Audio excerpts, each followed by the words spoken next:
Hello, it's Lou Collins. Today I've got a card template for you. Now this one creates a fun masculine card that's absolutely perfect for any time of year. And I know for myself, whenever I create a card for a man, I do find it a bit difficult if they don't like a particular sport or they don't drink beer like my husband doesn't, things like that. So to create a card with a shirt and a waist jacket and a tie is absolutely perfect. These are also going to be ideal for little things like invitations, if you're having a dinner party or something like that. You can of course exchange the tie for a bow tie if you wanted to. You can also take away the waist jacket if you want to as well, and that will create just a shirt that you can put a tie on. So you've got all these different options with this particular template. You can download the template from Craftworld.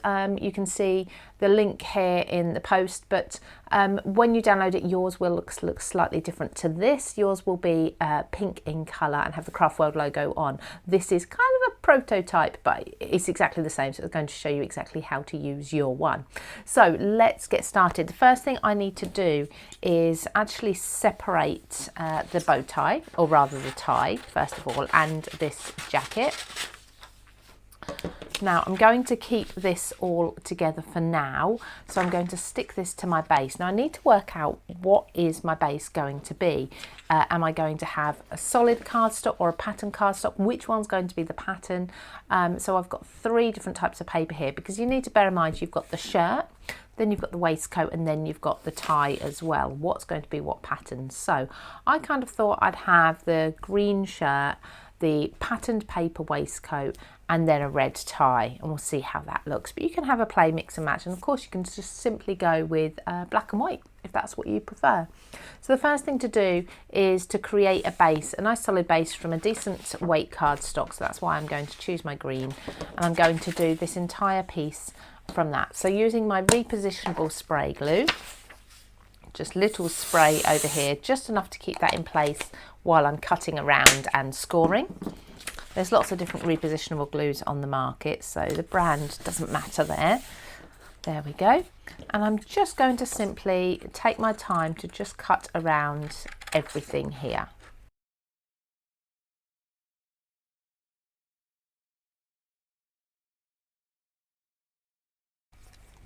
Now before I do the next stage, I'm just going to score these lines, really easy, because most of them are straight lines. So just line that up with one of the lines on your scoreboard and go through the template and the cardstock underneath as well. And then another one just there. So that's going to create your folds for your card base. Then we've got this one here, so you'll need to turn your template, and I prefer to use this end groove just to make sure that I've got the right groove and it's all perfectly straight, just like so. And then these bits could probably just be folded because they're quite small, but if you want a nice neat finish, you can pop these through the scoreboard as well. Okay, so now I've got my score lines in there, I can remove my template like so, and then I'm just going to use this end piece, and you can do this by cutting your template apart, or you can just keep it all together and pop it onto your pattern paper like so. So I'm going to do this just like that, and then I'm just going to take some smaller scissors, a little bit easier, and cut around this again. So usually I cut away, if I'm using a large piece of pattern paper, I cut it away so it's much easier to navigate round. So there I've got my card base and I've got my first piece of waistcoat. Now I'm going to need to do the second piece of waistcoat from the same paper or cardstock, and this actually makes it a little more realistic, because what you'll find is you haven't got the pattern matching exactly. It adds another layer to the waistcoat, so it looks like it's two different pieces of fabric. So I'm going to cut this one from here, and then I'm also going to cut my tie from the red cardstock as well, in exactly the same way, just using my repositionable glue, just a touch there, popping that to the edge. Cut away the large piece of cardstock so that I'm not wasting any, and it's not in my way while I'm cutting things out.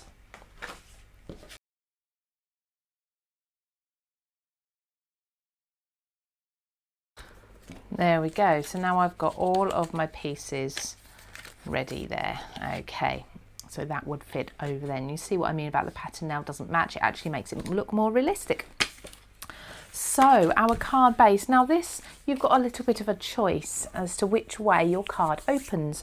So your card can open so that the main base is like so, and the waistcoat over the top, so that it opens from right to left and then left to right. Or you can flip it over and you can have it the other way, so that the waistcoat, the first piece that opens, is from left to right, and then you've got your main card base like so. Either way, it's entirely up to you which way you go. I think I prefer to go, this closes up, because I just feel like I need to have the first page, as such, the first part of the card opens in the normal traditional way, from right to left. So that opens like so. Now this folds together, and what that actually means is that it kind of tucks under the collar there, just like so. So what I'm going to do is I'm just going to bring these two in there, and I'm going to apply a little blob of glue just to keep those two together there, like so. So just a tiny little bit. I want to still have the flexibility to be able to lift this up and out the way when I need. So I don't want it to actually be sticking down onto the card underneath. Oops, just pinch that together until you're happy that that's stuck. Obviously the glue you use and the cardstock you're using will make a difference to that. And then I'm going to also adhere the top of the tie to the bottom of the collar, like so. There we go. Again, just making sure that in no way am I sticking the collar or the tie to the underneath here, to the card base. So just give that a moment to dry there. And then as you close that, you'll see your tie is sitting pretty well in the middle there. And you can just now, if you need to, just move things along a little bit, just increase any of the score lines to make sure that fits central, or central enough. So now we need to decorate the waistcoat, and just as this is drying, you see how you lift that up and that kind of untucks it. I'm going to turn this over, and before I glue this onto the green, I'm going to add a little bit of Distress Oxide or ink, could be ink either, just around the edge, and this just helps to lift it up and gives it a little bit of dimension without having to add too much in the way of foam pads to every layer, or foam tape.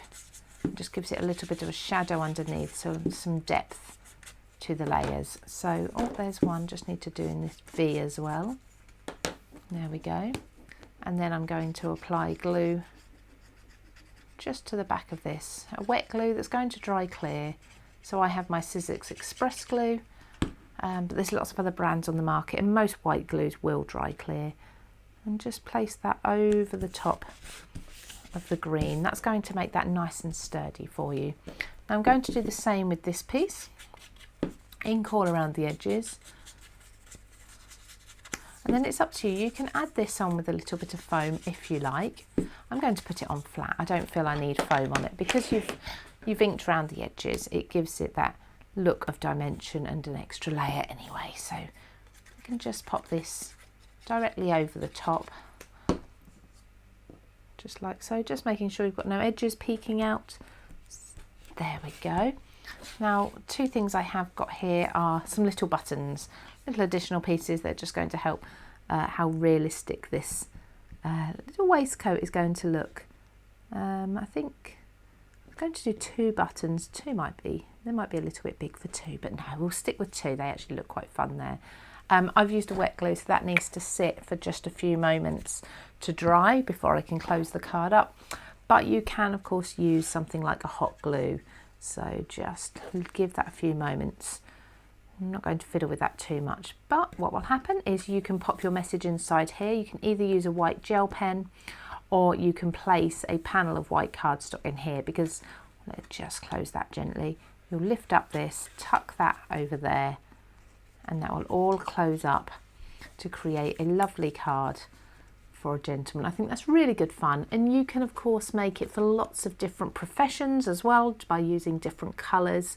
It could be something like a high-vis jacket if you exclude the tie there and things like that. So use the template that's free to download on Craftworld. Have some fun with this, and don't forget, please do share your makes in the inspiration gallery.